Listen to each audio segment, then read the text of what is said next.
குர்ஆன் கூறக்கூடிய திருமண பந்தம் எவ்வளவு அழகானது என்பதை நாம் இப்பொழுது தெரிவிக்கின்றோம். முதலில்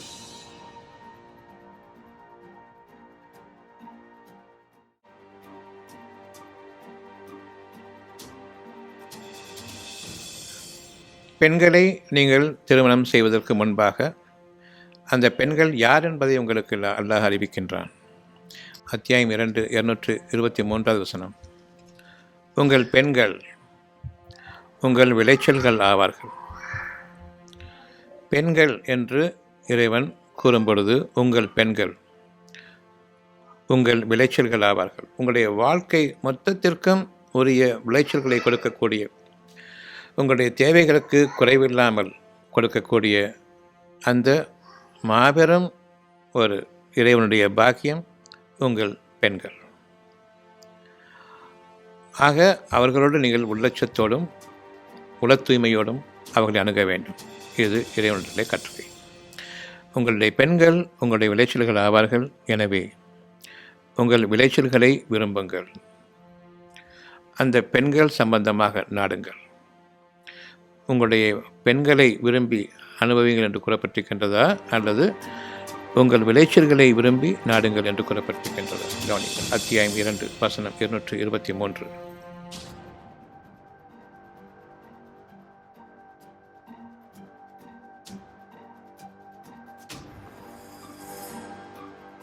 திருமணம் செய்வதற்கு முன்பாக, ஒரு பெண்ணை நீங்கள் நாடுவதற்கு முன்பாக இறைவனுக்கு நீங்கள் அஞ்ச வேண்டும். அது இயற்கையாக நிகழக்கூடிய நிகழ்வாக இருப்பதன் காரணமாக பெண்ணை தேடிப் போகின்றேன், பெண் பார்க்கப் போகின்றேன் என்பது குர்ஆனில் கிடையாது. அத்தியாயம் 2 235. பெண்ணுடன் திருமணம் செய்ய கருதி, நீங்கள் விரும்பிய பெண்ணுடன் திருமணம் செய்ய கருதி. அம்மா அப்பா பார்த்த பெண் கிடையாது. உங்களுடைய வாழ்க்கையில் இயற்கையாக உருவாகக்கூடியது அந்த ஒரு குறிப்பான ஒரு நேசம், ஒரு உறவு முறை, நட்பு முறைக்கும் மேலாக இன்னும் நெருக்கமான ஒரு நேசத்திற்குரிய உறவு ஏற்படுகிறது. இறைவனுடைய அனுமதியை கொண்டு அது ஏற்படுமே தவிர, பார்க்கும் பெண்ணெல்லாம் எது அழகாக இருக்கின்றதோ அதை பார்த்து நான் ஆசை கொண்டு பிறகு அதனை நான் காதலிக்கின்றேன் என்ற அந்த அடிப்படை கிடையாது. உள்ளத்தோடு ஏற்படக்கூடிய ஒரு இறைவனுடைய அனுமதியை கொண்டும் உதவியை கொண்டும் ஏற்படக்கூடிய ஒரு நேசம், ஒரு பந்தம் உருவாகின்றது. பிறகு அந்த பெண்ணுடன் நீங்கள் சேர்ந்து வாழ விரும்புகின்றீர்கள். அதனை நீங்கள் குறிப்பாக அறிவிக்கலாம், வெளிப்படையாக நீங்கள் பேசக்கூடாது. அல்லது உங்களுடைய மனதில் நீங்கள் மறைவாக வைத்திருங்கள். உங்கள் இறைவன் நன்கறிவான் நீங்கள் விரும்புவதை. இனி எந்த பெண்ணை விரும்புகிறீர்களோ அந்த பெண்ணுடைய மனதில் நீங்கள் விரும்பக்கூடிய அதே நேரம் அந்த பெண்ணுடைய மனதிலும் அந்த விருப்பத்தை இறைவன் அமைக்கின்றான். அந்த பெண்ணும் உங்களை விரும்புகிறானால் உங்களுடைய நெருக்கம் தானே அது நெருங்கி வரும். அந்த பெண் விரும்பவில்லை என்றால், அல்லது அந்த பையன் விரும்பவில்லை என்றால், பெண் விரும்பி பையன் விரும்பவில்லை என்றால், உங்களுக்கான அந்த நெருக்கம் இல்லை என்பதையும், உங்களுக்குள் உறவு நெருங்க முடியாது என்பதையும் இறைவன் அறிவிக்கின்றான். ஒவ்வொருடைய உள்ளத்திலும் விருப்பத்திற்கு விருப்பத்தையும், விருப்பம் இல்லாத நிலையத்தில் விருப்பம் இல்லாத விஷயத்தையும் கண்டிப்பாக நிச்சயம் குறிப்பாக அறிவிக்கின்றான். ஆக நீங்கள் விரும்புவதை குறிப்பாக பேசுங்கள், வெளிப்படையாக பேசக்கூடாது. இது முறையானதல்ல, உங்களுக்கு அது நன்மையானதாகவும் இருக்காது. உங்களுடைய உள்ளத்தில் இருப்பதை நன்கறிகின்றான். அவன் உங்கள் இருவருக்கும் அறிவிப்பான். நீங்கள் அந்த அறிவிப்பில் நெருங்கி வருவீர்கள். உங்களுடைய நெருக்கத்தை நீங்கள் அறிவிக்காமலேயே நெருங்கி வருவீர்கள். இது இறைவனிடமிருந்து உங்களுக்காக இறைவன் அறிவிக்கக்கூடிய ஒரு வழி, ஒரு சத்தியம். எது நடக்கும் என்பதை பற்றிய சத்தியம். நீங்கள் அவர்களை பற்றி எண்ணுகின்றீர்கள் என்பதை அல்லாஹ் அறிவான். ஒரு பெண்ணை திருமணம் செய்ய கருதி குறிப்பாக அறிவிப்பதில் அல்லது மனதில் மறைவாக வைத்திருப்பதில் உங்கள் மீது குற்றம் இல்லை. ஒரு பெண்ணை நீங்கள் விரும்புகிறீங்க, அது தப்போன்னு நினைக்க வேண்டாம். வெளிப்படையாக நீங்கள் அறிவிக்காத வரையில் அல்லது மனதில் மறைத்து வைத்திருக்கும் வரையில் இறைவன் நாட்டப்படி இந்த எண்ணத்தை அவர்களுக்கும் அறிவித்து நெருங்கி வரச் செய்தால் இறைவன் அனுமதிக்கின்றான் என்று பொருள். இல்லை என்றால் அனுமதி இல்லை என்று பொருள். ஆக இறைவனுடைய அறிவிப்புக்காக காத்திருங்கள். நான் பெண் பார்க்க போகிறேன், வரன் பார்க்க போகிறேன், இதுதான் விவாகரத்தில் முடிகிறது. விவாகரத்தில் முடிகிறதுக்கு காரணமே இதுதான். ஆக யார் பொறுமையோடு இருக்கின்றார்களோ அவர்களுக்கு ஏற்ற துணையை நிச்சயமாக இறைவன் கொண்டு வருவான். இறைவன் முடித்து வைக்கக்கூடிய அவனுடைய பொருத்தத்திற்கு ஒப்பமுடித்து வைக்கக்கூடிய ஒரு திருமணம் நிச்சயமாக அது விவாகரத்தில் முடியாது. அழகான வாழ்க்கையாக, இன்னும் சிறப்பான வாழ்க்கையாக, அழகான உதாரணத்தை பிறருக்கு காட்டக்கூடிய ஒரு வாழ்க்கையாக அமைப்பான். நீங்கள் அவர்களை பற்றி எண்ணுகின்றீர்கள் என்பதை அல்லாஹ் அறிவான். அத்தியாயம் 2 235. இதற்கு நிகரான ஒரு வழிமுறையை நீங்கள் எந்த புத்தகத்திலும் பார்க்க முடியாது. தெளிவாக இருந்து கொள்ளுங்கள், படியுங்கள். ஆனால் ரகசியமாக அவர்களிடம் வாக்குறுதி செய்து கொள்ளாதீர்கள்.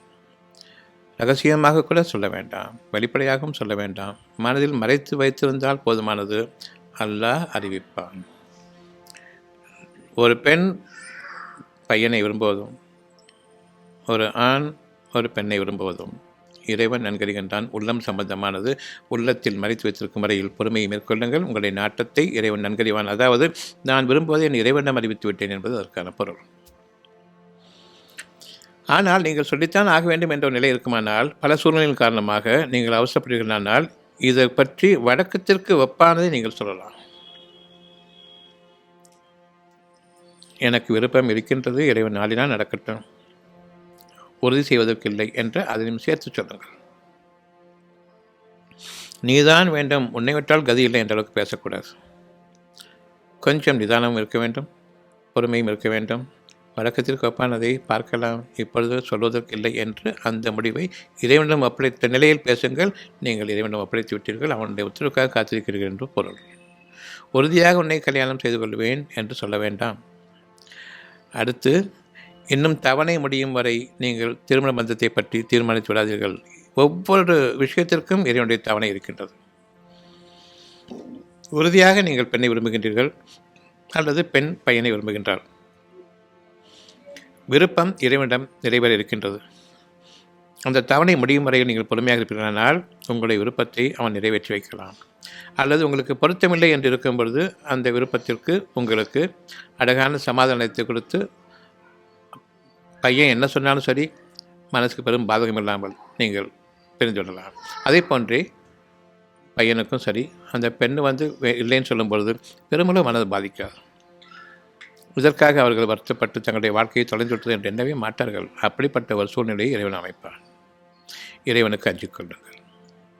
அல்லாஹ் உங்கள் உள்ளங்களில் உள்ளதை, உங்கள் இருவரின் உள்ளங்களில் நிச்சயமாக நன்கறிகின்றான் என்பதை நீங்கள் அறிந்து அவனுக்கு அஞ்சி நடந்து கொள்ளுங்கள். அவனுக்கு முன்பாக முந்திக் கொள்ளாதீர்கள்.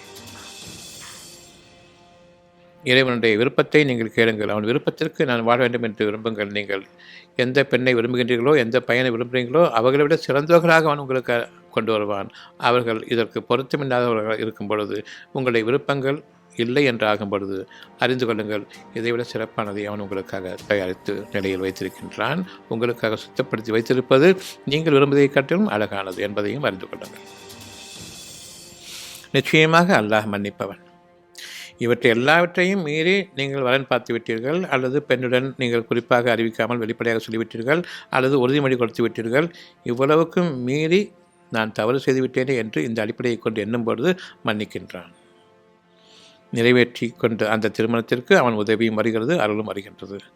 ஆகவே பொறுமையானாக இருக்கின்றான் என்பதை அறிந்து கொள்ளுங்கள். உங்களுடைய சண்டை சச்சரவுகளில் நீங்கள் பொறுமையை மேற்கொள்ளுங்கள். அந்த பொறுமைக்கு என்னுடைய உதவி தேடுங்கள். உங்களுடைய வாழ்க்கை முழுவதும் நன்றாக இருக்கும். இது திருமணத்தினுடைய அடிப்படை.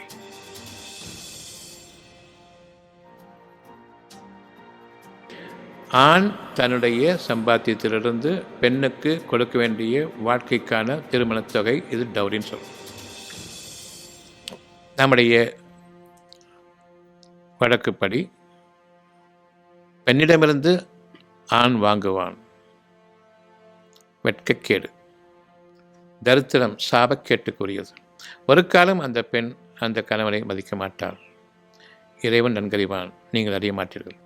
இது இறைவன் கூறுகின்றான். நீங்கள் திருமணத் தொகையை கொடுக்க வேண்டும். பெண்ணிடமிருந்து மதிப்பும் மரியாதையும் வாழ்க்கை முழுமையும் வேண்டுமானால் தன் கணவன் சம்பாத்தியத்தை கொண்டுதான் அந்த பெண்ணுக்கு ஒரு பெருமை, ஒரு மரியாதை.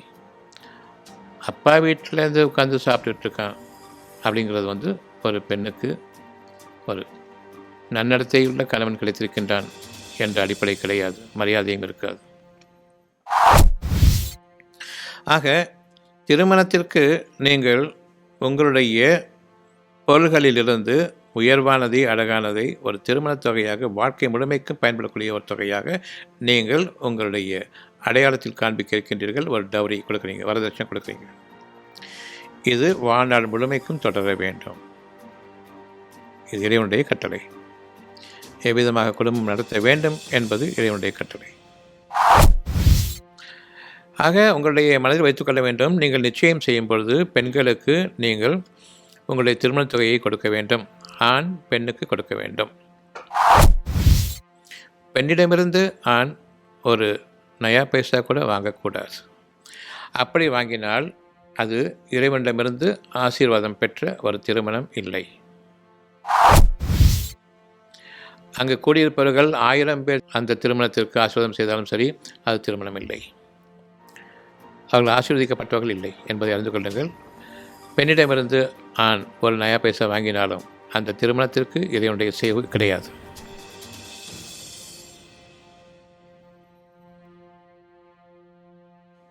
குர்ஆன் கூறுகிறது, அத்தியாயம் 2 வசனம் 223, உங்கள் பெண்கள் உங்கள் விளைச்சல்கள் ஆவார்கள்.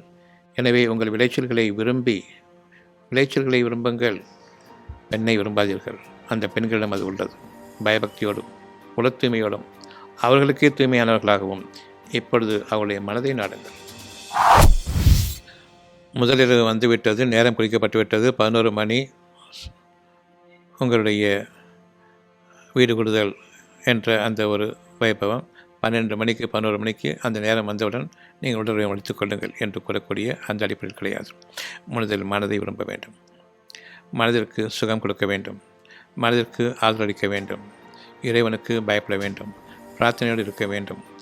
எப்பொழுது உங்களுடைய சாந்தி முகூர்த்தம் என்பது பின்னர் இறைவன் நாடுவான். நீங்கள் தீர்மானிக்கூடிய நேரம் அல்ல. முதல் இரவு நிச்சயமாக அது கொடிய இரவு. வெறும் உடலை மட்டுமே விரும்பக்கூடிய இரவு. கெட்டது, மகா கெட்டது கூட. விரும்பி பின்னர் நாடுங்கள். அவர்களுடைய உதவியை நாடுங்கள், அவர்களுடைய மனதை நாடுங்கள், அவர்களுடைய விருப்பத்தை நாடுங்கள், அவர்களுடைய நல்லெண்ணத்தை நாடுங்கள். செக்ஸ் என்பது, உடல் உறவு என்பது இறுதியாக நிகழக்கூடிய ஒரு சுகமான அனுபவம். அதை நீங்கள் முற்கூட்டியை தீர்மானிப்பவர்கள் இல்லை. அது இயற்கையாக நடக்கக்கூடியது. அதில் புனிதம் இருக்கின்றது, அசுத்தமோ அசிங்கமோ கிடையாது. இப்பொழுது இன்னும் உங்கள் நன்மைக்காகவும் முற்படுத்துங்கள். உங்களுடைய நன்மைக்காக வேண்டி பெண்கள் பெரும்பாலும் தன்னிடம் வரக்கூடிய கணவர்கள், தான் மறந்து கொண்ட அந்த கணவன் தன்னை காப்பாற்றுவானா என்ற அந்த எண்ணம் இருக்கும். அந்த எண்ணத்தை நீங்கள் அவர்களுக்கு சமாதானப்படுத்துங்கள். நிச்சயமாக நீங்கள் உங்கள் பொருள்களிலிருந்து கொடுப்பதானால் முதலில் அவர்களுக்குத்தான் கொடுப்பீர்கள். இதுதான் ஆரம்ப அடிப்படையாக நீங்கள் வரதட்சணை கொடுப்பது. உங்களுடைய பெண்களிடம் நீங்கள் செல்லும் பொழுது அவர்களுக்கு உரிய அந்த வரதட்சணையை ஒவ்வொரு முறையும் நீங்கள் கொடுக்க வேண்டும். இது இறைவனிடமுள்ள கட்டளை. ஒவ்வொரு முறையும் அவர்களுடைய சமாதானத்திற்கு, நான் உன்னை பாதுகாக்கக்கூடிய ஆற்றலை இறைவன் கொடுத்திருக்கின்றான், நிச்சயமாக நீதான் என்னுடைய சொத்துக்களுக்கு முதன்மையான உரிமையானவள், உனக்கு அப்பால் எவருக்கும் கிடையாது என்ற அந்த உறுதியை கொடுங்கள். அந்த பெண் உங்களை மதிப்பார். அல்லாஹ்வுக்கு அஞ்சிக் கொள்ளுங்கள், பயந்து கொள்ளுங்கள். இவ்விதமாக நீங்கள் உங்களுடைய திருமணத்தை ஆரம்பிக்க வேண்டும். முதலிரவு என்பது வெற்றுச் சடங்கு, அசிங்கம், அசுத்தம். அது இறுதியாக நடக்கக்கூடியது. இறைவனுடைய அனுமதியை கொண்டு புனிதமான உறவாக நிகழக்கூடியது. அதற்கு முன்பாக உங்களுடைய மனைவியுடைய மனதை நாடுங்கள், அவருடைய திருப்தியை நாடுங்கள், அவர்களுடைய அன்பை நாடுங்கள். அந்த அன்பு இருவருக்கும் இணைந்து இயற்கையாக நிகழக்கூடிய ஒரு சுகமான அனுபவம் அந்த உடலுறவு. அதை நீங்கள் தீர்மானிப்பவர்கள் இல்லை. இதனையும் அறிந்து கொள்ளுங்கள். எப்பொழுது அவனை சந்திக்க வேண்டும், அல்லாஹ்வுக்கு அஞ்சுங்கள். இவற்றையெல்லாம் நீ நிறைவேற்றி கொண்டிறைவனே, இதில் எந்த அப்பழுக்கும் நடந்துவிட வேண்டாம். பொய்யான ஒரு திருமணத்தை பெரியோர்கள் நடத்திவிட்டார் என்பதன் காரணமாக அந்த இறைவனையை முதலில் வைத்துக்கொண்டு அவர்களை நாம் அனுபவித்துவிட்டு பின்னர் அவர்களுக்கு தேவையே இல்லை என்று ஆகக்கூடிய அளவுக்கு அந்த ஆசை 30 நாள், ஆசை 60 நாள், மோகம் 30 நாள் என்ற அடிப்படையில் 3 மாதத்தில் அவ்வளவும் கழிந்துவிட வேண்டாம். 90 நாட்களுக்கு எல்லாம் முடித்துவிடுமே. அப்படிப்பட்ட வாழ்க்கையை ஆரம்பிக்காதீர்கள். அவர்களை மனதை நாடுங்கள். நன்மையை முற்படுத்துங்கள். அவர்களுக்கான வரதட்சணையை கொடுத்து கொண்டிருங்கள். வாழ்நாள் முழுமைக்கும் அவர்களோடு நீங்கள் சுகமாக இருப்பதன் காரணமாகவும் அவர்கள் காரணமாக உங்களுடைய மனம் ஆறுதல் அடைவதன் காரணமாகவும் இறைவன் ஏற்படுத்திய அந்த அண்மைக்காகவும் உறவுக்காகவும் நீங்கள் அவர்களுக்கு உங்கள் பொருள்களிலிருந்து தாராளமாக கொடுக்க வேண்டும். வரதட்சணை என்பது திருமணம் முடிந்த உடன் கொடுப்பதல்ல, வாழ்க்கை முழுமைக்கும் கொடுப்பது. இது எந்த புத்தகத்தில் இருக்க முடியும் என்று நீங்கள் சிந்தித்து பாருங்கள். இறைவனுடைய மாபெரும் ஆற்றல் இங்கு இறங்கியிருக்கின்றது. அவனை சந்திக்க வேண்டும் என்பதை நீங்கள் உறுதியாக அறிந்து கொள்ளுங்கள். இதை நீங்கள் செய்வீர்களானால் இறைவனிடமிருந்துள்ள அனுக்கிரகம் உங்களுடைய வாழ்க்கையில் எந்த நாளிலும் குறை ஏற்படாது, எந்த தேவைக்கும் குறை ஏற்படாது. விசாலமான வசதிகளுடன் உங்களை வாழ வைப்பான். உங்களுக்கு வாழ்க்கையில் அவ்வளவு மிக அழகான வசதிகளையும் விசாலமான புகழிடங்களையும் உங்களுக்காக நடிப்பான். அதில் எந்த குறையும் இருக்காது என்பதையும் நீங்கள் உறுதியாக அறிந்து கொள்ளுங்கள். அந்த உண்மை நிறைவேறும் காலமெல்லாம் நீங்கள் இறைவனை சந்தித்துக் கொண்டிருக்கின்றீர்கள். நம்பிக்கை கொண்டவர்களுக்கு நற்செய்தி கூறுங்கள். படைப்பாளன் ஒருவன்தான் என்று யார் நம்பிக்கை கொள்கின்றீர்களோ, அவன் புதிதாக நம்மை படைத்துக் கொண்டிருப்போன் என்று யார் நம்பிக்கை கொள்கின்றீர்களோ அவர்கள் உணர்ந்து கொள்ளட்டும். இறைவனை நீங்கள் சந்திப்பீர்கள். உங்களுடைய வாழ்க்கையை புதிய புதிய படைப்பாக ஒன்றுக்கு மேல் ஒன்று உயர்வாக தகுதிகளில் அதிகரித்தும் உங்களுடைய வசதிகளில் அதிகரித்தும் மற்ற மக்களுக்கு ஒரு அழகான உன்னுதாரணமாக இருந்து கொண்டு அவர்களுக்கும் உதவும் வகையில் உங்களுடைய பொருள்களை செலவு செய்து கொண்டும் இருப்பீர்கள். பொருள்களை நீங்கள் கஞ்சத்தனம் செய்ய மாட்டீர்கள். ஏனென்றால் படைப்பாளன் உங்களுடைய உள்ளத்தை உறுதிப்படுத்திவிட்டான். அவன் தன்புறமிருந்து தன்னுடைய அழகான பாக்கியங்களை கொண்டு உங்களை வாழ்வித்துக் கொண்டிருக்கின்றான். அவனிடமிருந்துள்ள பாக்கியமும் அருளும் கிடைக்கும் பொழுது உங்களுக்கு எத்தகைய குறைவும் வாழ்க்கையில் உடல் வாழ்க்கைக்காகவும் உள்ளத்தின் வாழ்க்கைக்காகவும் குறைவு ஏற்படாது. அந்த ஒரு மனைவி உங்களுக்கு சிறந்தவளாக இருப்பாள். இது அத்தியாயம் 2 223.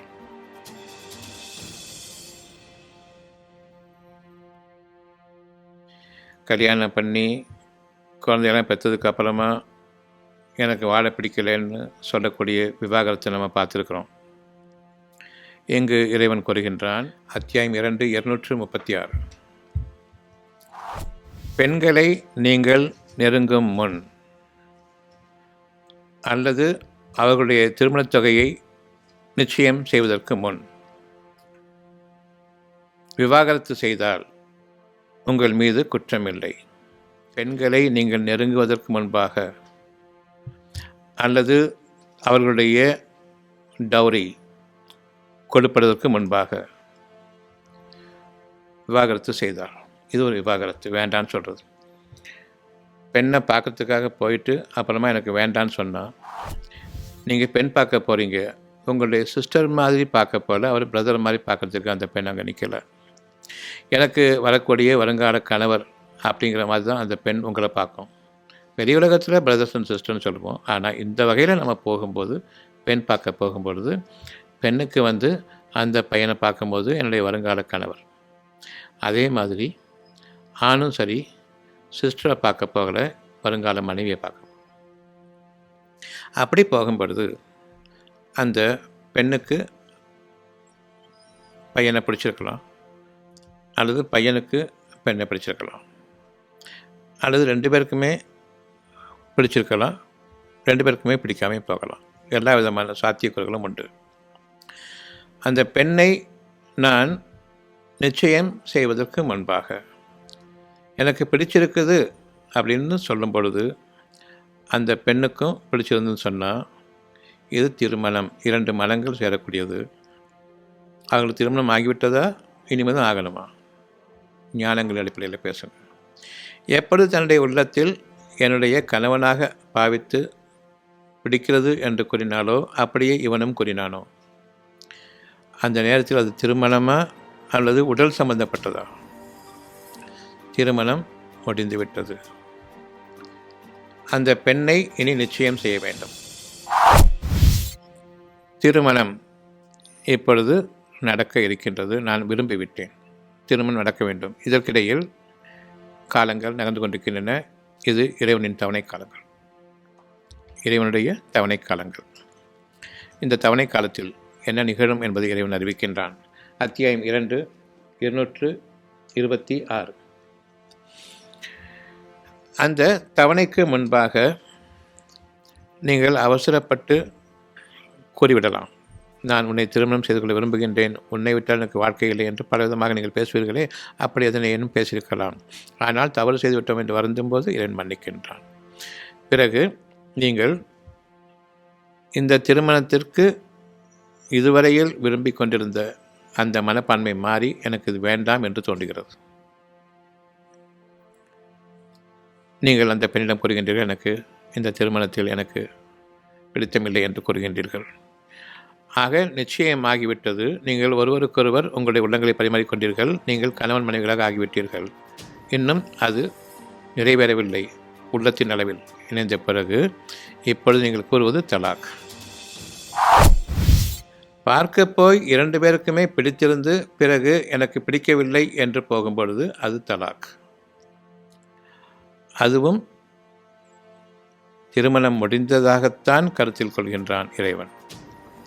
நீங்கள் அந்த பெண்ணுக்கு ஆசையை காட்டிவிட்டு மோசம் செய்தீர்கள் என்பதுதான் உங்கள் மீது உள்ள குற்றச்சாட்டு. அத்தியாயம் 2 236. பெண்களை நீங்கள் நெருங்கும் முன் அல்லது அவர்களுடைய திருமணத் தொகையை நிச்சயம் செய்வதற்கு முன் விவாகரத்து செய்தால், வேண்டாம் சொன்னால் போதும். இன்னும் திருமணம் ஆகலை, நீங்கள் முதல்ல உங்களுடைய மனதை சொல்லிட்டீங்க, திருமணம் செய்ய விரும்புகிறேன்னு சொல்லிட்டீங்க. அப்போ ஏற்றுக்கொண்ட பிறகு, அந்த பெண்ணும் ஏற்றுக்கொண்ட பிறகு, பையனும் ஏற்றுக்கொண்ட பிறகு கொஞ்சம் நாள் கழித்து இது வேண்டாம்னு சொல்லும்போது தலாக். இன்னொரு தலாக், பெண் பார்த்து ஆகிவிட்டது, நிச்சயம் செய்கின்றோம். அல்லது திருமணத் தொகையை நிச்சயித்த பிறகு இன்னும் திருமணத் தொகை கொடுக்கவில்லை. உங்களுடைய டவுரி, பையன் பெண்ணு கொடுக்க வேண்டிய டவுரி கொடுக்கவில்லை, ஆனால் கொடுக்கறதுக்குரிய தீர்மானங்களும் ஆகி அந்த நாள் வரும்பொழுது வேண்டாம்னு சொல்கிறீங்க. பல காரணங்கள் தேவையில்லை, அதுவும் தலாக். பெண் பார்க்கும் படலங்களில் எத்தனை பெண்களை பார்க்க சென்றிருப்பீர்கள், எத்தனை தடவை நீங்கள் பிடிக்கவில்லை என்று கூறியிருப்பீர்கள். அங்கே கையையும் நினச்சிட்டு வாயையும் கொப்பளிச்சுட்டு வீட்டுக்கு போய் சொல்கிறேன்னு சொல்லிட்டு பல காரணங்கள் காரணமாக இல்லைன்னு சொல்லுவீங்க. இதற்காக வருத்தப்பட வேண்டாம் என்று இறைவன் கூறுகின்றான். இதை விட நல்லது உங்களுக்கு இருக்கின்றது. தலாக் முடிந்து விட்டது.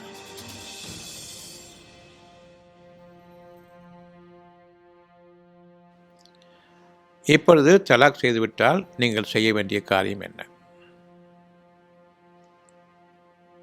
இதெல்லாம் தலாக் என்ற அடிப்படைக்கு வருகின்றது. இப்பொழுது நீங்கள் செய்ய வேண்டிய காரியம் என்ன? அவர்களுக்கு பலனுள்ள பொருள்களை நீங்கள் கொடுக்க வேண்டும். பலனுள்ள பொருள்கள் அன்னைக்கு உள்ளதா அல்லது வாழ்நாள் முழுமைக்கும் உள்ளதா? நீங்கள் அவர்களுக்கு ஜீவனாம்சம் கொடுக்க கடமைப்பட்டவர்கள். அவர்களுடைய மனதிற்கு ஆதரவளிக்கும் வகையில் அவர்களுக்கு நல்ல பொருள்களையும் பயனுள்ள பொருள்களையும் அவர்களுடைய தேவைகளுக்கு கொடுத்து வருவது உங்கள் மீது கடனாக இருக்கின்றது. செல்வம் படைத்தவன் அவனுக்கு தக்க அளவும், ஏழை அவனுக்கு தக்க அளவும் கொடுத்து, ஏன்னா ஏழையாக இருக்கிறேன்னு பேச்சு கிடையாது. நீ சாப்பிட்ற இல்லை, அது ஒரு பகுதியை கொடுத்தாக வேண்டும். யாரை நான் லவ் பண்ணுறேன்னு சொல்லிவிட்டு பிறகு வேண்டாம்னு சொல்கிறாங்களோ அவ்வளவு பேரும் ஞாபகம் வைத்து கொள்ளட்டும், இறைவனுடைய கட்டளை இது. உன்னை திருமணம் செய்கிறேன், நான் லவ் பண்ணுறேன், உன்னை விட்டால் எனக்கு ஆள் கிடையாது, நான் முடிவு பண்ணிட்ட பிறகு வேண்டாம் சொல்வது தலாக். இனி நீங்கள் அவர்களுக்கு உரிய முறையில் அவர்களுடைய ஜீவனாம்சத்தை கொடுத்து வாருங்கள். பகைவர்கள் கிடையாது, நீங்கள் கொடுக்க வேண்டிய கட்டாயம். செல்வம் படைத்தவன் அவனுக்கு தக்க அளவு, பாதி வச்சுக்கோங்களேன். 2 பேரும் சேர்த்தா பாதி தானே. ஆணுக்கு பெண்ணுக்கு என்னுடைய பொருளிலிருந்து என் மனைவிக்கு பங்கு இருக்கிறது. எந்த பங்கு? சரி, பாதி உண்டு. உண்மைதானே? அப்படியானால் நீங்கள் ஏழையாக இருக்கிறீங்க, எனக்கு கொடுக்க முடியாதுன்னு சொல்லும்போது ஏன் திருமணத்துக்கு சம்பாதிச்சிங்க? உங்களுடைய பொருள் தான் கொடுக்க வேண்டியது, பாதி கொடுக்க வேண்டியிருக்குது, இப்போ கொடுங்க. பணக்காரனோ ஏழையோ அவனுக்கு தக்க அளவு. திருமணம் செய்து விட பாதி பாக்கி இருக்கு இல்லையா, கொடுக்கணும். உங்களுடைய பக்கம் பாதி இருக்குது. அதனால் ஏழை பணக்காரன் பேச்சு கிடையாது, இல்லைங்கிற பேச்சு கிடையாது. எப்போ திருமணத்துக்கு ரெடி ஆகிட்ட அப்புறம் இல்லைன்னு சொன்னியோ, உங்களுடைய வருமானத்தில் உங்களுடைய சொத்துக்களிலிருந்து பாதி அவர்களுக்கு உண்டு. இருந்தாலும் அல்ல அப்படி சொல்லலை. பலனுள்ள பொருள்களை மனமு வந்து தாராளமாக கொடுங்கள். நியாயமான முறையில் உதவி செய்தல் வேண்டும். நியாயமான முறை என்னது? பிடிக்காது, நான் ஏன் கொடுக்கணுங்கிற அந்த திமிர் வேண்டாம். அந்த பெண்ணுக்கு மனது விருப்பத்தை ஏற்படுத்தினீர்கள், அந்த குற்றத்திற்கு அந்த ஒரு பரிகாரம் நீங்கள் செய்தாக வேண்டும். இது நல்லோர் மீது கடமையாகும். ஆக லவ் மேரேஜ் பண்ணுறவங்களும் லவ் பண்ணுறவங்களும் மனசில் இதை வச்சுக்கொள்ளுங்க. வேண்டாம்னு சொல்லும் பொழுது உங்களுடைய சொத்துக்களிலிருந்து அவர்களுக்கு பாதி உண்டு, பலனுள்ள பொருள் உண்டு. அவர்கள் காலமெல்லாம் கொடுக்க வேண்டும். நீங்கள் மறுமணம் செய்து கொண்டு வேறு யாரையும் செய்து கொண்டு நீங்கள் நல்ல முறையில் வாழ வேண்டும் என்றால் கொடுத்துதவ வேண்டும். ஆனால் திருமண பந்த உறவு என்று கூடாது. அவர்களுக்கு நீங்கள் ஏமாற்றியதன் காரணமாக அவர்கள் கொடுக்க வேண்டிய உங்களுடைய ஜீவனாம்சம், அவர்கள் கொடுக்க வேண்டிய பரிகாரம் உங்கள் மீது அமைக்கப்பட்டிருக்கின்றது. இப்பொழுது அத்தியாயம் 2 237வது வசனத்தை நாம் பார்க்க இருக்கின்றோம். விவாகரத்து சம்பந்தமாக இன்னும் ஒரு கூடுதல் அறிவிப்பு அல்லாஹ்விடமிருந்து. ஆயினும் பெண்ணை நெருங்குவதற்கு முன், அதாவது ஒப்புதல் கொடுத்தாகிவிட்டது, நான் உன்னை திருமணம் செய்கின்றேன், நிச்சயம் ஆக இருக்கின்றது. பெண்ணை நெருங்குவதற்கு முன் நிச்சயமும் ஆகிவிட்டது, ஆனால் பெண்ணை இன்னும் நெருங்கவில்லை. அதற்கு முன்பாக விவாகரத்து என்ற ஒன்று வருகிறது. பிடிக்கவில்லை, நிச்சயமாக விவாகரத்து முடியும். அதற்கு காலத்தானே இல்லை. ஆனால் திருமணத் தொகையை நிச்சயித்த பின் நீங்கள் விவாகரத்து செய்வீர்களானால் நீங்கள் குறிப்பிட்டிருந்த திருமணத் தொகையில் பாதி உண்டு. என்ன நீங்கள் கொடுக்குறேன்னு சொல்கிறீங்களோ அதில் பாதி உண்டு. பெண்ணை நெருங்கலை, தொடலை, நிச்சயம் பண்ணியாச்சு, இவ்வளவு தரேன்னு சொல்லியாச்சு, கண்டிப்பாக பாதி கொடுத்தாங்க. திருமணத் தொகையில் பாதி உண்டு. அப்பெண்களோ அல்லது எவர் கையில் திருமணம் பற்றிய பிடி இருக்கிறதோ அவர்களோ மன்னித்து விட்டாலன்றி. பெண்கள் வேண்டாம், தேவையில்லை என்று கூறும்பொழுது அவர்களுடைய மன்னிப்பை கொண்டு நீங்கள் நிறுத்திக்கொள்ளலாம். ஆனால் அவர்கள் தேவையுடனாக இருக்கும் பொழுது கொடுக்க வேண்டியது கட்டாயம். ஆனாலும் பெண்கள் சம்பந்தமாக கொடுக்கின்றான், விட்டு கொடுப்பது பயபக்திக்கு மிக்க நெருக்கமானதாகும். எப்போ வேண்டான்னு சொல்கிறாங்களோ விட்டுருங்க, அவங்கள்ட்ட ஒரு பைசா வாங்க வேண்டாம். அவர்களுக்குரியதை நான் சொல்லிவிட்டேன். இப்பொழுது பெண்களே, உங்களுக்காக அவர்களிடம் நீங்கள் தொடர்ச்சியாக இருந்து வருந்தி எதையும் கேட்க வேண்டாம். அது உங்களுடைய மானத்திற்கு நல்லதல்ல, தன்மானத்திற்கு நல்லதல்ல, சுயகௌரவத்திற்கு நல்லதல்ல. பணம் கிடைக்கிறதே என்று சொல்ல வேண்டாம், விட்டுக்கொடுங்கள். காரணம் இறைவனுக்காகத்தான். இறைவனிடமிருந்து நீங்கள் பெற இருக்கிறது அதைவிட அழகானது, மேலானது, நன்மையானது, உயர்வானது, நிலைத்திருக்கக்கூடியது, உயிரோட்டம் அளிக்கக்கூடியது இறைவனிடமிருந்து உங்களுக்காக காத்திருக்கிறது. அது தவறி போய்விடக்கூடாது என்ற பயபக்தி இருக்கட்டும். அவர்களிடம் நீங்கள் வருந்தி கேட்க வேண்டிய அவசியமில்லை. அவர்கள் கொடுத்தாலும் நியாயமான முறையில், கண்ணியமான முறையில் அதை நீங்கள் நிராகரிக்கலாம். இறைவனுக்காக வேண்டித்தான். உங்களுக்கிடையே உபகாரம் செய்து கொள்வதையும் மறவாதீர்கள். நீங்கள் நல்ல நிலையில் இருக்கும்பொழுது பெண்களே, அவர்களுக்கு நீங்கள் தேவைப்பட்டால் உபகாரம் செய்வதை நீங்கள் நிறுத்த வேண்டாம். நிச்சயமாக அல்லாஹ் நீங்கள் செய்வதை ஒவ்வொன்றையும் எந்த அளவுக்கு புரிந்து தெரிந்து நீங்கள் உங்களுடைய நன்மையின் பக்கம் சாய்ந்திருக்கின்றீர்கள், நீங்கள் திருந்தி வாழ்கின்றீர்களா புரிந்து வாழ்கின்றீர்களா என்பதை கவனித்துக் கொண்டிருக்கின்றான். புரிந்தும் திருந்தியும் வாழக்கூடிய இந்த வாழ்க்கையை நிச்சயமாக இறைவன் உங்களுக்கு அனுமதிக்கின்றான். இது தலாக் சம்பந்தமாக அத்தியாயம் 2 237வது வசனம். அடுத்து அத்தியாயம் 2 241. மேலும் விவாகரத்து செய்யப்பட்ட பெண்களுக்கு நியாயமான முறையில் ஜீவனாம்சம் பெறுவதற்கு உரிமை உண்டு. எல்லா உரிமையும் இருக்கின்றது. கொடுக்க வேண்டிய கடமை யார் விவாகரத்து செய்தார்களோ அந்த கணவனுக்கு உண்டு. இது பயபக்தியோர் உடையோர் மீது கடமையாகும். இறைவனை நீங்கள் அஞ்சுவீர்களானால் இறைவனுக்கு அஞ்சி அவர்களுக்கு நியாயமான முறையில் ஜீவனாம்சத்திற்கு நீங்கள் உங்களுடைய பொருள்களிலிருந்து செலவு செய்ய வேண்டும். இறைவனுக்கு அஞ்சியவர்களாக உங்களுடைய வாழ்க்கை இனி நல்லபடியாக அமைய வேண்டும் என்றால் தலாக் செய்வது ஒரு குற்றம்.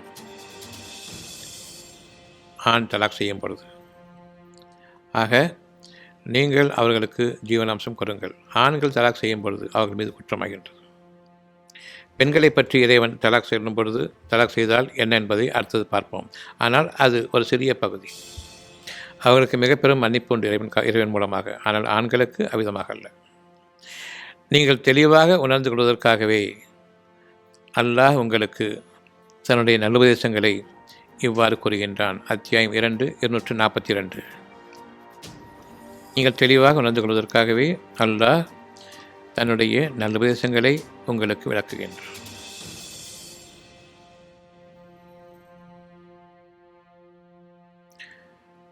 தலாக் விவாகரத்து செய்யக்கூடிய முறை என்ன? தலாக் என்றால் என்ன, எப்படி செய்ய வேண்டும் என்பதை இறைவன் அறிவிக்கின்றான். அத்தியாயம் 4 வசனம் 35. நீங்கள் தலாக் என்று கூறிவிட்டால், விவாக விலக்கு செய்கின்றேன் என்று நீங்கள் உங்களுடைய வாய்களால் கூறிவிட்டால், அன்றிலிருந்து 3 மாதங்கள் 3 மாதவிடாய் காலங்கள் உங்களுக்கு தவணை உண்டு. நீங்களாக சிந்தித்து உணர்ந்து உங்களுடைய தவறை திருத்திக் கொள்ளுங்கள். அந்த தவணை முடிவதற்காக நீங்கள் மீண்டு கொள்ளுங்கள். ஆனால் தலாக் என்று நீங்கள் அறிவிக்கும் பொழுது உங்களுடைய உறவினர்களுக்கும் தெரிய வேண்டும், பெண்ணுடைய உறவினர்களுக்கும் அதனை தெரியப்படுத்த வேண்டும் கட்டாயம். அவர்களுடைய அறிதலுக்கு மறைவாக நீங்கள் செய்யக்கூடாது. அவர்களுக்கு மறைத்து இந்த காரியத்தை செய்யக்கூடாது. ஆண்களிலிருந்தும் இரு தரப்பினரிலிருந்தும் பெண்களிலிருந்தும் அவர்களுக்கு உரிய அந்த தரப்பினர்களிடம் இதுபாறு நாங்கள் முடிவு செய்திருக்கின்றோம் என்பதை அவர்களுக்கு நாம் அறிவிக்க வேண்டும். காரண காரியங்களையும் அவர்களுக்கு அறிவிக்க வேண்டும். அவர்கள் அறிந்து கொண்ட நிலையில் உங்களுக்கிடையே அவர்கள் எந்த விதத்திலும் முரண்பட்டு செயல்பட்டுவிடக்கூடாது. நியாயத்தின் பக்கம் இருக்க வேண்டும். கணவனுடைய சார்பாக அவர்கள் மனைவிக்கு புறம்பாகவோ, மனைவியின் சார்பாக கணவனுக்கு புறம்பாகவோ நியாயமின்றி அவர்கள் தங்களுடைய தீர்ப்பை கூறக்கூடாது. சமரசம் செய்து வைக்கலாம், இவ்வளவுதான். அந்த காலத்தவணை முடியும் பொழுது இவர்களுக்குள் பிரிவு ஏற்பட்டுவிடும் என்று நீங்கள் அஞ்சினார், இந்த நேரத்தில் மட்டும்தான் அவர்களுக்கு நீங்கள் உதவி செய்ய வேண்டும். கணவன் தரப்பிலிருந்து ஒருவரும் மனைவின் தரப்பிலிருந்து ஒருவரும் மத்தியஸ்தம் செய்வது நல்லது. அதுவரையில் அவர்கள் சுயமாக மனம் திருந்துவதற்கு வழிவிடுங்கள். யார் சமரசம் செய்து வைக்கின்றீர்களோ அவர்களை விட சுயமாக திருந்தி வருந்தி மீண்டு கொள்வது அவர்களுக்கு நிரந்தரமான வாழ்க்கையை கொடுக்கும். அந்த 3 மாத காலத்தினை முடிவதற்குள்ளாக நீங்கள் இறைவனுக்கு அஞ்சி நன்மைகளை முற்படுத்தி உங்களுடைய விளைச்சல்களை நாடுங்கள். பெண்கள் என்பது உங்களுடைய வாழ்க்கையின் விளைச்சல்கள். அனைத்து சம்பந்தமான துறைகளிலும், அனைத்து சம்பந்தமான திசைகளிலும், அனைத்து சம்பந்தமான வாழ்க்கையினுடைய தேவைகளிலும் அவர்கள்தான் உங்களுடைய விளைச்சல்கள். உங்களுடைய எண்ணம் சீராக இருக்க வேண்டும், எப்பொழுது நியாயமாக இருக்க வேண்டும். உறவினர்களிலிருந்து ஒருவரை நீங்கள் நியமிக்க வேண்டும். அதாவது கணவன் தரப்பிலிருந்தும் மனைவி தரப்பிலிருந்தும் ஒருவரை மத்தியஸ்தர்களாக. 2, 3 பேர்கள் 4 பேர்கள் கூட்டம் கூச்சல் கூடாது. அவர்கள் யார் சிறப்பானவர்களோ அவர்களை தேர்ந்தெடுங்கள். அவர்கள் ஒருவர் போதும், மணியாக தேர்ந்தெடுக்கக்கூடிய ஒருவர் போதும். இறைவனுடைய பாக்கியங்களோடு வாழக்கூடிய ஒருவர் போதும். நியாயமான உள்ளம் படைத்த ஒருவர் போதும். கூட்டங்கள் கூடிக்கொண்டு கோஷம் எழுப்பக்கூடாது. அவ்விதமாக நீங்கள் மத்தியஸ்தர்களை ஏற்படுத்துங்கள். அவ்விருவரும் சமாதானத்தை விரும்பினார். இப்பொழுது யார் சமாதானம் செய்து வைக்கின்றார்களோ அவர்களுடைய சமாதானம் பெரிய அளவுக்கு உங்களுக்கு உதவி செய்யாது. சம்பந்தப்பட்ட இருவரும் சமாதானத்தை விரும்பினார். இவர்களுடைய துணை தேவையில்லை. அல்லாஹ் அவ்விருவருடையே ஒற்றுமை ஏற்படும்படி செய்து விடுவான். சகலவற்றின் மீதும் ஆற்றல் மிகக்கூடிய ஆற்றல் இருக்கக்கூடிய அல்லாஹ், மிகைத்தவனாகிய அல்லாஹ், அவன் ஒருவன் உங்களுடைய உள்ளங்களை இணைக்க போதுமானவன். இந்த இணைப்பு நீங்கள் தலாக் சொல்லும்பொழுது விருத்தீர்களே, அதைவிட அழகான பிணைப்பாக உறுதியாக அமைத்து விடுவான். நிச்சயமாக உங்களை இணைத்து வைக்க அல்லாஹ் அறிபவன்.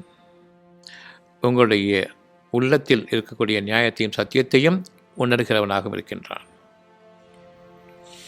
அல்லாஹுடைய மாபெரும் ஆற்றலை, அவன் நன்மைகளை உங்களுக்கு அதிகப்படுத்துவான் என்பதிலும் நீங்கள் சந்தேகம் கொண்டு விடாதீர்கள். இதன் பிறகும் நீங்கள் உங்களுடைய ஒற்றுமையை நாடவில்லை என்றால் நீங்கள் பிரிந்து விடுவது நல்லது என்று இறைவன் அப்பொழுது அந்த விவாகரத்தை உறுதி செய்கின்றான். ஆக விவாக விலக்கு நீங்கள் செய்யும் பொழுது உறவினர்களுக்கு அறிவித்துவிட வேண்டும். உறவினர்கள் பஞ்சாயத்து செய்யக்கூடாது. நீங்கள் சுயமாக அல்லாஹ்வுக்கு பயந்து இருவரும் திருந்த வேண்டும். ஆனால் தவணை நெருங்கும் பொழுது உறவினர்கள் அறிகின்றார்கள், பிரிவினை ஏற்பட்டுவிடுமோ என்று பயப்படுகின்றார்கள்.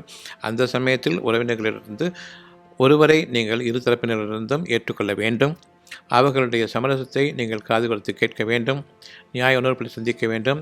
அதன் பிறகும் நீங்கள் விவாகரத்து செய்ய முடிவு செய்கிறானால் நிச்சயமாக அந்த உறவு முறிந்துவிடும் 3 மாதங்களுக்கு பிறகு. ஆனால் இறைவன் கூறுகின்றான், நீங்கள் இறை நம்பிக்கை கொண்டவர்கள் என்பது உண்மையானால் சமாதானத்தை விரும்புங்கள். இவர்களுக்கே இவர்களுடைய வாழ்க்கை முழுமைக்கும் இறைவன் அவர்களுடைய பிரார்த்தனைகளை அங்கீகரிக்கின்றான். அத்தியாயம் 3:19 இந்த வசனத்தை எப்பொழுது நீங்கள் எடுங்கள். அத்தியாயம் 3 வசனம் 19. நிச்சயமாக சாந்தமும் சமாதானமும் தான் அல்லாஹ்விடத்தில் வழிமுறையாகும். இதனை யார் மேற்கொண்டிருக்கின்றார்களோ அவர்களுக்கு நிச்சயமாக அவர்களுடைய பிரார்த்தனை இறைவனிடத்தில் பலனளிக்கும். நாம் எவ்வளவோ திருமணங்களுக்கு சென்று வந்திருக்கின்றோம். அந்த திருமணங்கள் நிச்சயமாக பல சந்தர்ப்பங்களிலும் சூழ்நிலைகளிலும் ஒரு கட்டாயத்தின் அடிப்படையில், மனம் ஒப்பாத நிலையின் அடிப்படையில், பெரியவர்கள் பார்த்துவிட்டார் என்ற அடிப்படையில், தன் மனம் விரும்பாமல் ஏதோ ஒரு கடனுக்கு செய்கின்றோம் என்று அடிப்படையில் நிகழ்ந்து கொண்டிருக்கின்றது.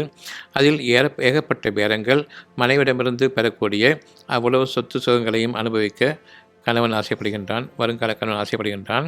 பெண்களோ தங்கள் புறமிருந்து அவர்கள் கொடுக்கின்றார்கள், வேறு வழியின்றி தாங்கள் கொஞ்சம் ஆண்களை விட குறைவானவர்கள் என்ற அந்த சூழ்நிலை இருப்பதன் காரணமாக நாம் அவர்களை ஆசீர்வதிக்க சொல்கின்றோம், அல்லது ஆசீர்வதிக்கக்கூடியவர்களோடு நாம் கலந்திருக்கின்றோம். பெரும் அநியாயங்களோடு நாம் கலந்துவிட்டதன் காரணமாக பெரும்பாலும் நாம் நிற்கதியாக நிற்கின்றோம். சாந்தமும் சமாதானமும் நிறைவேறுவதற்கு பதிலாக குழப்பங்களுக்கும் சண்டைகளுக்கும் சச்சரவுகளுக்கும் பிரிவினைகளுக்கும் நாமும் உடந்தையாக நின்று அந்த திருமணத்தை பார்த்துவிட்டு வருகின்றோம், சாப்பிட்டுட்டு வருகின்றோம். அங்கு என்ன ஏது என்று உண்மை புரியாமல் மனம் ஒப்பி ஒருவர் விரும்பிக் கொண்டால் அந்த திருமணத்துக்கு செல்லலாம். பெரியவர்கள் பார்த்துவிட என்பதன் காரணமாக செல்லும் பொழுது பல கஷ்டங்களுக்கு நாமும் ஆளாகிவிடுகின்றோம். அங்கு அவர்களுடைய துன்பங்கள் அதிகமாகமானால், கணவன் மனைவி துன்பங்கள் அதிகமானால் நாமும் அதற்கு பொறுப்பல்ல என்பதை அறிய வேண்டும். நிச்சயமாக சாந்தமும் சமாதானமும் தான் அல்லாஹ்விடத்தில் வழிமுறையாகும். ஆக நீங்கள் இருவரும் பிரிவினையை மேற்கொள்ளக்கூடிய நீங்கள் இருவரும் சமாதானத்தை விரும்பினால் நிச்சயமாக அல்லாஹ் உங்கள் இருவரையும் ஒன்றிணைத்து விடுவான். அவன் எல்லா வழிகளையும் நன்கறிந்தவன். உங்கள் உள்ளங்களில் இருக்கக்கூடிய சத்தியத்தையும் உணர்வையும் உண்மையையும் நிச்சயமாக அவன் நன்கு உணர்ந்தவன். அவனிடமில்லாத ஒரு நன்மை உங்களிடம் இல்லை. ஆனால் நீங்கள் விவாகரத்து செய்ய துணியும் பொழுது அவன் தேவையில்லை என்ற அடிப்படையில் தான் நீங்கள் வார்த்தை செய்கின்றீர்கள். அஞ்சிக்கொள்ளுங்கள். யாரொருவர் விவாகரத்து செய்கின்றார்களோ இதனை மனதில் வைத்திருக்கட்டும். அத்தியாயம் 4:35 மனதில் வைத்திருக்கட்டும். சாந்தமும் சமாதானம் உடையவர்களுக்கு மட்டும்தான் நான் என்னிடமிருந்துள்ள வழிமுறை. நீங்கள் இருவரும் சமாதானத்தை விரும்பினால் நிச்சயமாக நான் உங்கள் உள்ளங்களை ஒன்றிணைத்திருந்திருப்பேன். ஆனால் உங்கள் உள்ளங்களில் என்னுடைய நினைவு அற்றுப்போய்விட்டது. தலாக் என்று கூறினீர்கள், திருமண பந்தத்தை முடித்துவிட்டீர்கள், ஜீவனாசிரமம் கொடுக்கவில்லை, மத்தியஸ்தர்களையும் ஏற்படுத்தவில்லை. இவ்வளவு அநியாயங்களை மேற்கொண்டு ஒரு திருமணத்தை நீங்கள் முடிவெடுக்கின்றீர்கள். இது தவறானது. 3 மாதங்களில் அந்த திருமண உறவு முறிந்துவிடும். இதற்கப்பால் நீங்கள் ஒன்றிணைவது ஒருபோதும் இறைவனிடத்தில் ஏற்றுக்கொள்ளப்பட்டதாக இல்லை. காரணம், சாந்தமும் சமாதானம் மட்டும்தான் இறைவனிடத்தில் வழிமுறையாகும். உங்களுடைய மனிதர்கள் உங்களை கட்டாயப்படுத்தி நிர்பந்தப்படுத்தி அவர்களை இணைத்து வாழ்வது என்பது நிச்சயமாக ஏற்றுக்கொள்ளப்பட்டதாக இல்லை. வேதம் கொடுக்கப்பட்டவர்கள் எல்லோருக்கும் இந்த சத்தியம் தெரிகின்றது. இருந்தபோதிலும் அவர்கள் கூறுகின்றார்கள், நாங்கள் இணைத்து வைப்போம், கட்டாயப்படுத்தி வைப்போம், மிரட்டி வைப்போம், அடிபணியச் செய்வோம், பெண்கள் ஆண்களுக்கு அடிமைகள் போன்றவற்றையெல்லாம் கொண்டு அவர்கள் பெண்களை இழிவாக்கி அந்த உறவு முறையை, குடும்பத்தை உருவாக்குகின்றார்கள். அது உருப்படாது. தெளிவாக கிடைத்த பின்னரும் தம்மிடையே உள்ள பொறாமையின் காரணமாக மாறுபடுகின்றனர். ஒருவருக்கொருவர் மற்றவர் மீதுள்ள விரோதத்தின் காரணமாக இந்த உறவு முறைகளை சேர்த்து வைப்பதும் பிரித்து வைப்பதும் நடந்து கொண்டிருக்கின்றது. நிச்சயமாக உங்களுடைய வாழ்நாளின் ஆரம்ப காலங்களிலிருந்து இறைவனுக்கு அஞ்சுங்கள். கணவன் மனைவியாக இருக்கக்கூடிய நீங்கள் சமாதானத்தை இறைவனை விரும்புங்கள். எந்த நேரமும் எந்த நாளும் எந்த நேரமும் சமாதானம் இருக்க வேண்டும் என்று இறைவனுக்கு அஞ்சுங்கள். நிச்சயமாக அல்லாஹ் உங்களுடைய பிரார்த்தனைகளை ஏற்றுக்கொள்வதாக இருக்கின்றான். யாரொருவன் இறைவன் தேவையில்லை என்று கூறுகின்றானோ நிச்சயமாக அல்லாஹ் கணக்கை துரிதமாக முடிப்பவன். அத்தியாயம் 3:19. தலாக் என்று கூறும்பொழுது இறைவனிடம் நீங்கள் 2 பேருமே அவனிடம் நீங்கள் சமாதானத்தை விரும்பவில்லை. அவன் உங்களை ஒன்றிணைத்து விடுவான். நிச்சயமாக அல்லாஹ் யாவற்றையும் அறிந்தவன், நன்குணர்ந்தவன் என்று அத்தியாயம் 4:35 கூறப்பட்டிருக்கும் பொழுது இந்த வகையில் நீங்கள் செயல்படுகின்றீர்கள், சமாதானத்தை விரும்பாமல். ஆனால் இறைவன் கூறுகின்றான் 3:19 நிச்சயமாக இறைவனிடத்தில் வழிமுறை சாந்தமும் சமாதானமும் ஆகும். நீங்கள் என்னிடம் திரும்பி என்னிடம் பல சூழ்நிலைகளிலும் உதவி தேடும் பொழுது இந்த சூழ்நிலையை நீங்கள் மனதில் வைத்திருக்கின்றீர்களா? எனவே கணவன் மனைவியிடையே சில்லறை தொந்தரவுகளும் கூட ஏற்படக்கூடாது. அவர்கள் அஞ்சிக் கொள்ளட்டும். உங்கள் பெண்கள் உங்கள் விளைச்சல்கள் ஆவார்கள். ஆகவே விரும்பி விளைச்சல்களை நாடுங்கள். அந்த விளைச்சல்களை விரும்புங்கள். இப்பொழுது நாடுங்கள். அல்லாஹ்வுக்கு அஞ்சிக் கொள்ளுங்கள்.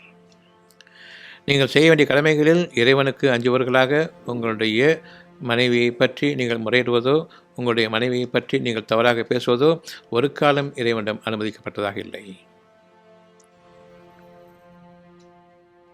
உங்களுடைய நன்மைக்காக முற்படுத்துங்கள். அவர்களுக்குரிய தொகையை, அழகான திருமணத் தொகையை ஒவ்வொரு நாளும் நீங்கள் அவர்களுடன் கூடும் பொழுதும் அவர்களுடன் சேரும் பொழுதும் நீங்கள் அவர்களுக்காக அழகான தொகையை கொடுங்கள். பயனுள்ள பொருட்களை கொடுங்கள்.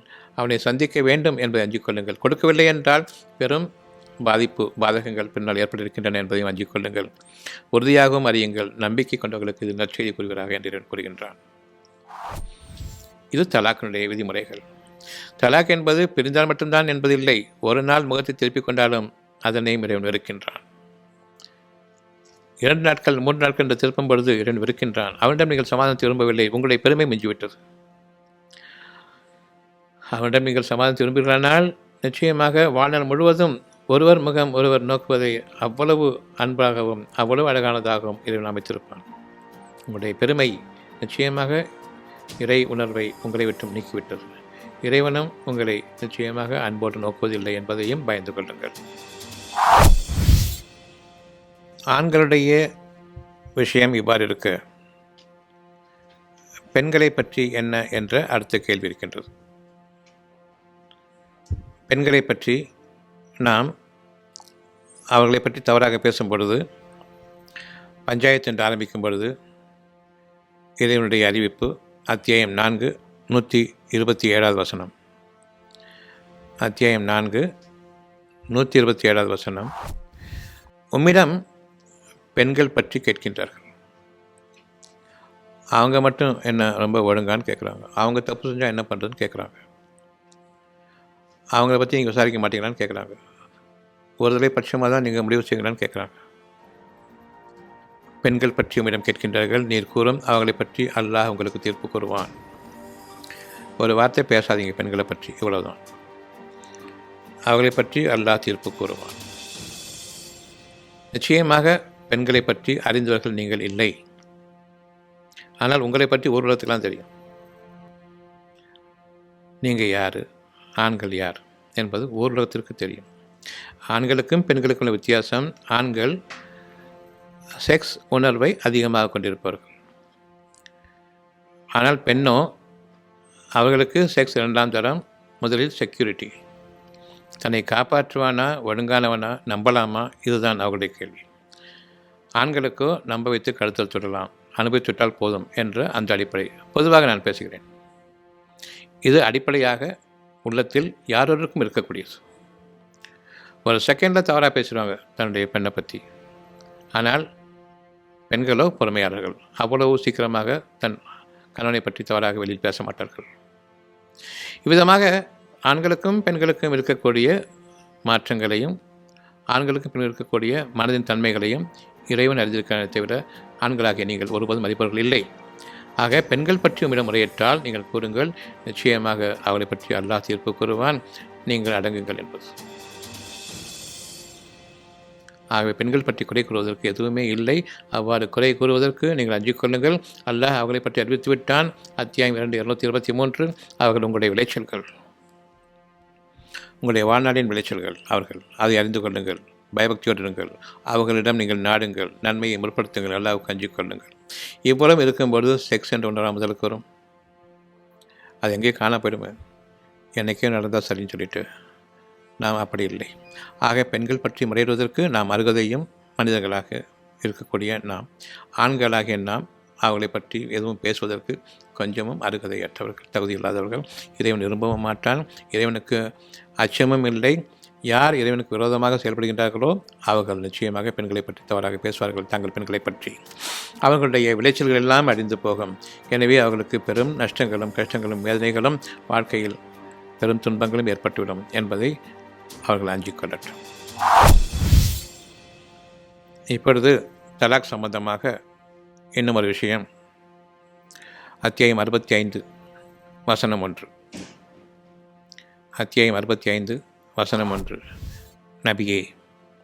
இப்பொழுது நபியே என்று இறைவன் அறிவிக்கின்றான். குறிப்பிட்ட நபியின் பெயர் சொல்லவில்லை. காரணம், ஒவ்வொரு சூழ்நிலையிலும் ஒவ்வொரு காலத்திலும் நபியை அல்லாஹ் தேர்வு செய்து அனுப்பும் பொழுது அவ்வளவு பேருக்கும் இந்த ஒரு வசனம் இறங்கியிருக்கிறது. நபியே என்று வரக்கூடிய இடங்களிலெல்லாம் யாரையும் குறிப்பிடாமல் வரும் பொழுது வேதம் முன்னர் அருளப்பட்ட வேதங்களில் இது இருக்க வேண்டும். ஒவ்வொரு நபிக்கும் இது அருளப்பட்டிருக்கின்றது. எப்பொழுது வேதத்தினுடைய இந்த பகுதி இல்லையோ அது திருத்தப்பட்டுவிட்டது, அது கரைப்படுத்தப்பட்டுவிட்டது என்பது பொருள். உதாரணமாக இந்த விஷயமானது பைபிளில் இருக்காது. அது முந்தைய வேதமாக இருக்கட்டும், ஓல்டு டெஸ்டமெண்ட்டாக இருக்கட்டும், நியூ டெஸ்டமெண்ட்டாக இருக்கட்டும், இது இருக்காது. ஆகவே திருத்தப்பட்ட வேதம். நபியே என்று வரும்பொழுதெல்லாம் நாம் அறிய வேண்டியது, மனிதன் தோன்றிய ஆரம்ப காலத்திலிருந்து இறுதி நபி வரையில் வந்த லட்சக்கணக்கான நபிமார்களுக்கு ஒவ்வொருவருக்கும் இது அறிவிக்கப்பட்டிருக்கின்றது. ஆக நபியே அந்த சமுதாயத்திற்கு. நீங்கள் பெண்களை விவாகரத்து செய்வீர்களானால் இது நபியே என்று கூறும்பொழுது உங்களுடைய பெண்களுக்கு அறிவியுங்கள், உங்களுடைய சமுதாயத்திற்கு அறிவியுங்கள். நீங்கள் பெண்களை விவாகரத்து செய்வீர்களானால் அவர்களின் காலத்தை கணக்கிட ஏற்ற வகையில் விவாகரத்து செய்யுங்கள். நீங்கள் பெண்களை விவாகரத்து செய்வீர்களானால் அவங்களுடைய காலக்கணக்கை ஏற்ற விதத்தில் விவாகரத்து செய்யுங்கள். அவர்களுடைய காலக்கணக்கு என்ன? 3 மாதங்கள். எப்பொழுது நான் தலாக் சொல்கின்றேனோ அன்றிலிருந்து 3 மாதங்கள், 3 மாதடைய காலங்கள். ஆனால் அதற்கு முன்பாக நீங்கள் ஒருவரை முகம் திருப்பிக் கொண்டீர்கள். எழுத்தெழுப்பிலே தலாக் சொல்ல போகிறதில்லை. கொஞ்சம் காலம் வெயிட் பண்ணுறீங்க, சரியாக போயிடும்னு நம்புறீங்க. ஆனால் அந்த நேரத்தில் இறைவனிடம் உதவி தேடவில்லை. 2 பேரும் பெருமையை கொண்டுதான் அவள் எனக்கு கீழ்ப்படியட்டும் என்றும் பெண்ணானவள் அவன் எனக்கு கீழ்ப்படியட்டும் என்று ஒருவருக்கு ஒரு பெருமையுடன் இருப்பதன் காரணமாக அங்கு ஷைத்தான்களுடைய நிலவரம் இருக்கிறதை தவிர இறைவனுடைய அனுகிரகம் அங்கு இல்லை. மனிதர்களை நீங்கள் உங்களுடைய பாதுகாப்புக்காக இறைவனை நாடுங்கள். உள்ளத்தின் பாதுகாப்புக்காக, குறைந்தபட்சம் உள்ளத்தின் மீது அதிகாரம் படைத்த இறைவன் ஒருவன் தான் என்பதை அறிந்து உள்ளத்தின் பாதுகாப்புக்காக இறைவனிடம் உதவி தேடுங்கள். சமாதானத்திற்காக இறைவனிடம் உதவி தேடுங்கள்.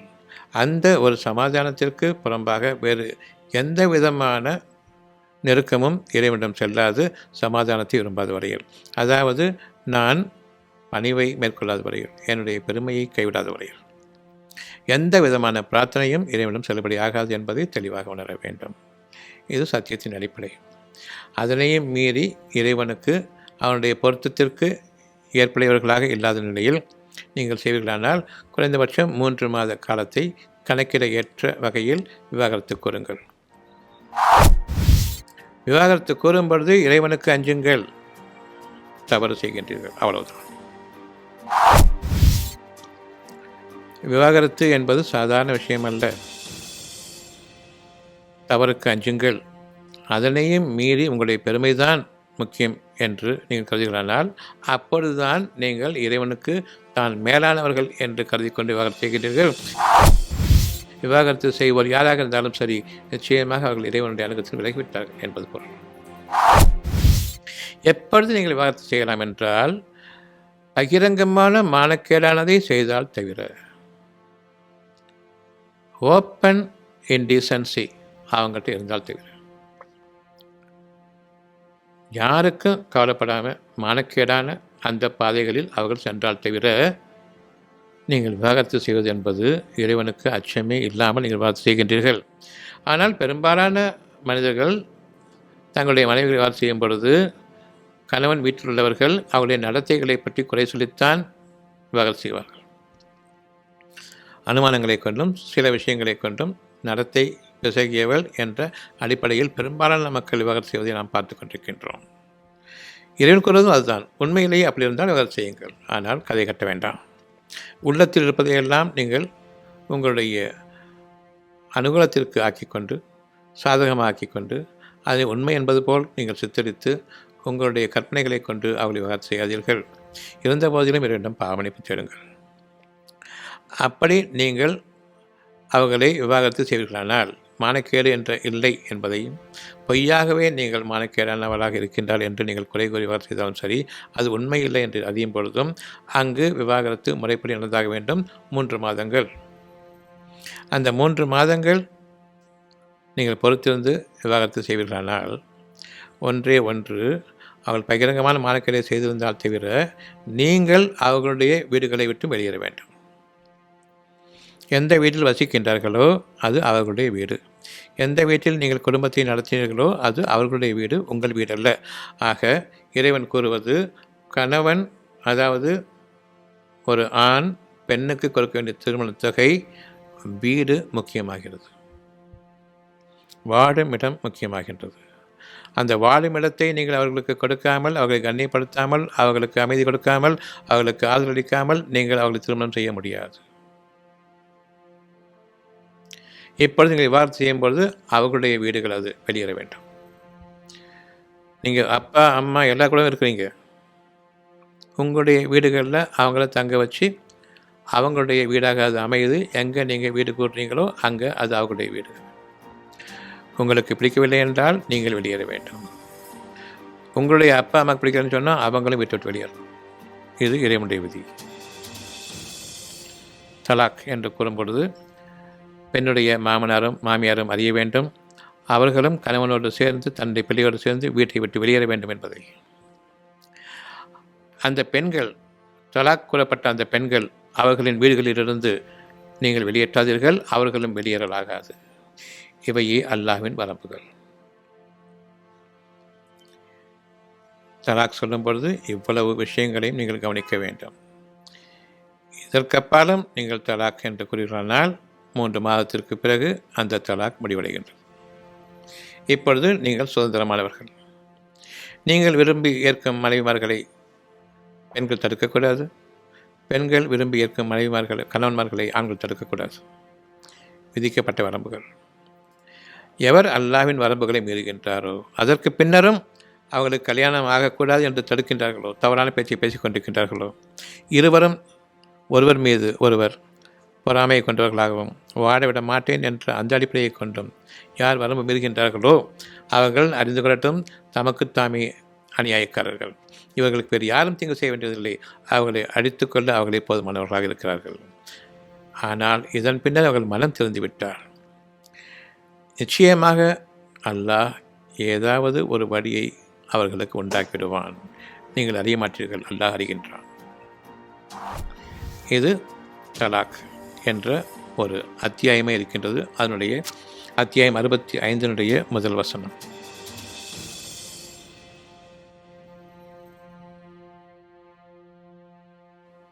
அத்தியாயம் 2 228வது வசனம். நீங்கள் இப்பொழுது தலாக் கூறுகின்றீர்கள். தலாக் கூறப்பட்ட நாளிலிருந்து 3 மாதங்கள் பொறுத்திருக்க வேண்டும். இந்த 3 மாதங்களுக்குள்ளாக மேல் சொன்ன அவ்வளவு விஷயங்களையும் நீங்கள் கணக்கிட்டு பாருங்கள்.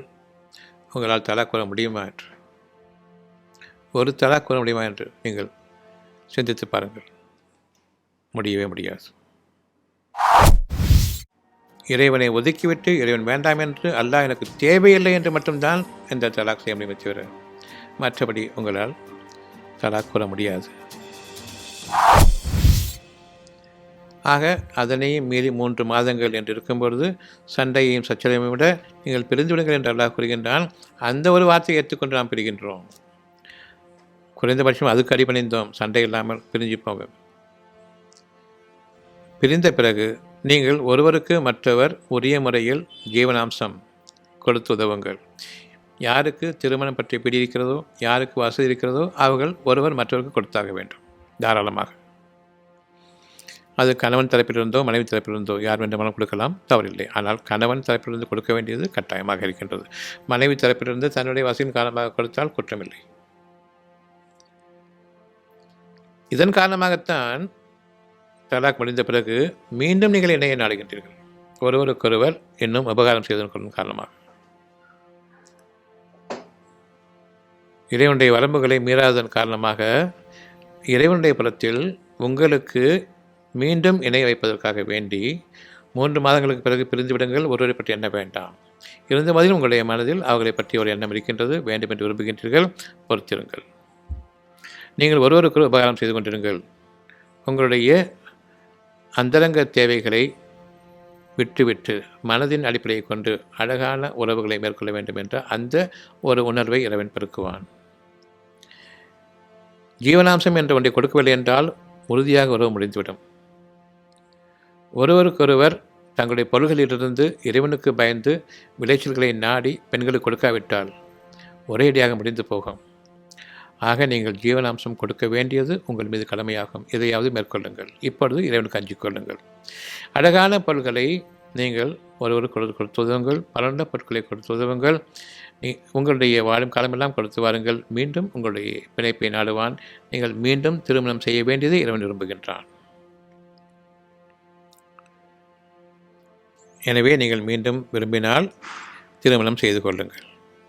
மீண்டும் முறைப்படி அவர்களுக்கு திருமண தொகையை கொடுத்து மகர் தொகையை கொடுத்து திருமணம் செய்து கொள்ளுங்கள். இப்பொழுது உங்களுக்கிடையே அன்பை அவன்தான் ஊட்டியிருக்கின்றான்.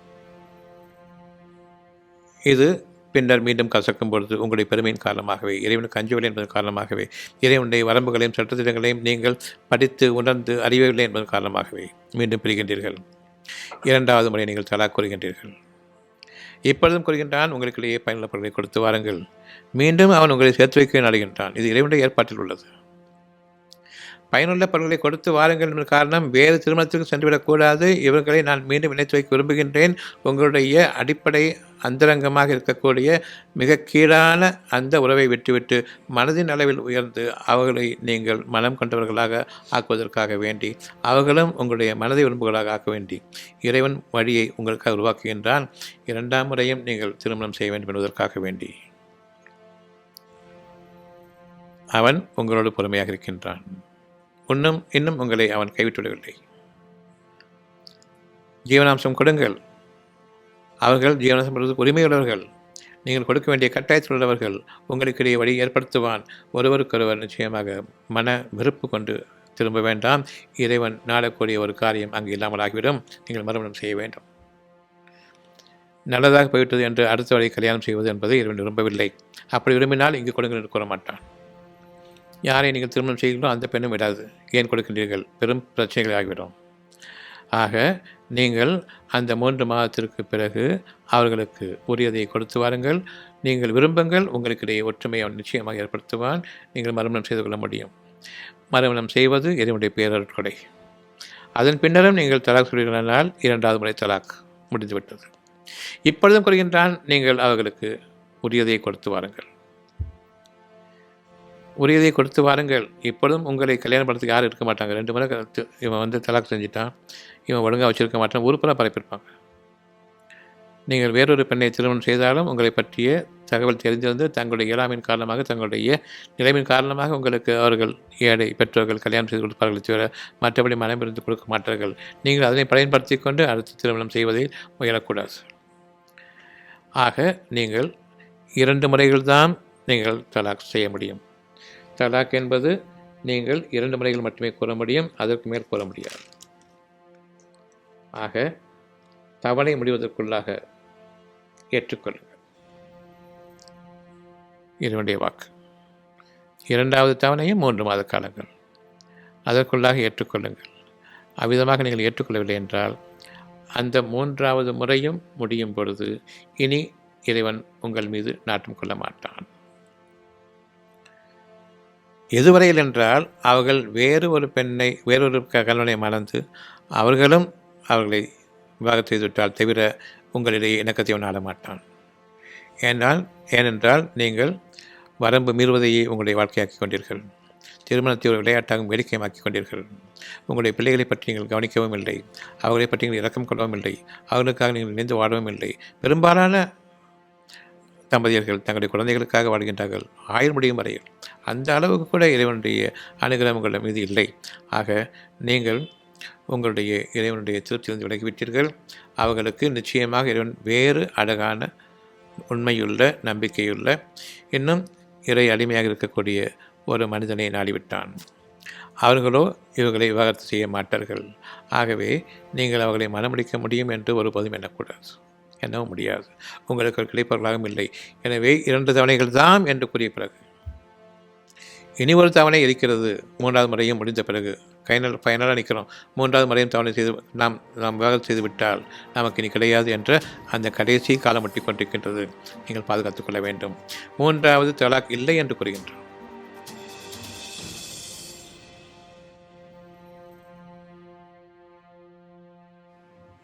அத்தியாயம் 2 வசனம் 229. விவாகரத்து 2 தவணைகள் தான். 2 முறைகள் தான் நீங்கள் விவாகரத்து பண்ணி திரும்பவும் சேர முடியும், திரும்பவும் திருமணம் செய்து கொள்ள முடியும், மீண்டும் திருமணம் செய்து கொள்ள முடியும். அழகிய முறையில் பாதுகாத்துக் கொள்ளுங்கள், நல்ல மரியாதையோடு பாதுகாத்துக்கொள்ளுங்கள். இன்னொரு முறை திரும்ப நீங்கள் தலாக் செஞ்சு சொன்னால் திரும்பவும் திருமணம் செய்ய முடியாது. அது உங்களுக்காக ஒரு தண்டனையாகவும் அறிவுறுத்தலாகவும் எச்சரிக்கையாகவும் இருக்கின்றது. இது விளையாட்டல்ல, இறைவனுடைய புறத்தில். 2 தவணைகள் தான் விவாகரத்து. என்ன அர்த்தம்? முத்தலாக்கு 3 தலாக்குன்னு சொன்னீங்களே, 2 தடவைகள் தான். என்ன அர்த்தம் அதுக்கு?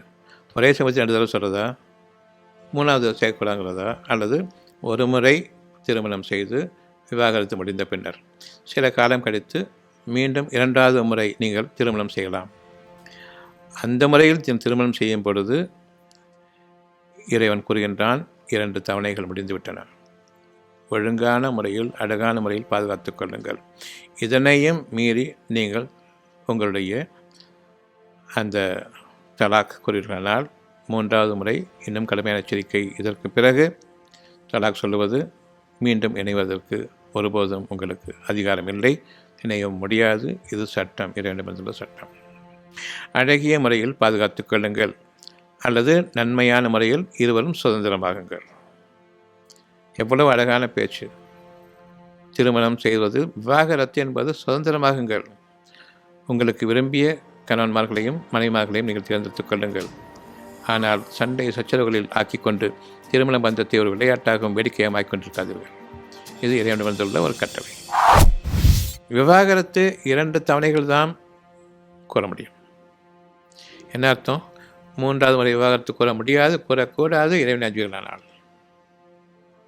2 தவணைகள் தான். அழகிய முறையில் பாதுகாத்துக் கொள்ளுங்கள். நல்ல மரியாதையோடு சொல்கிறேன், வச்சுக்கிறேங்க. இதுக்கு மேலே திரும்பவும் தலாக் செய்யாதீங்க. அல்லது நன்மையான முறையில் குற்றங்குறைகள் சொல்லிக்கொள்ளாமல் விலகிவிடுங்கள். இதற்கு மேல் உங்களுக்கு விளக்கம் கூறுவதற்கு வேறு வார்த்தை இல்லை, வேறு தேவையும் இல்லை. புரியக்கூடிய சக்தி இருக்கின்றது. மனமுரண்டாக பேசுவதை தவிர்த்து கொண்டு விளங்கிக் கொள்ளுங்கள். இறைவன் ஒருபோதும் விரும்புவதில்லை உங்களுடைய தலாக், உங்களுடைய வழிமுறைகள் விரும்புவதில்லை. அவனுடைய வழிமுறை நீங்கள் பின்பற்றிக் கொள்ளுங்கள். உங்களுடைய விவாகரத்து சம்பந்தமாக இதுவே உங்களுக்காக இறைவன் வகுத்துள்ள வழிமுறை. இதற்கு புறம்பாக உங்களுடைய வாழ்க்கையில் செல்லாதீர்கள். இறைவன் நம்மை கைவிட்டு விட்டான் என்பது பொருள்.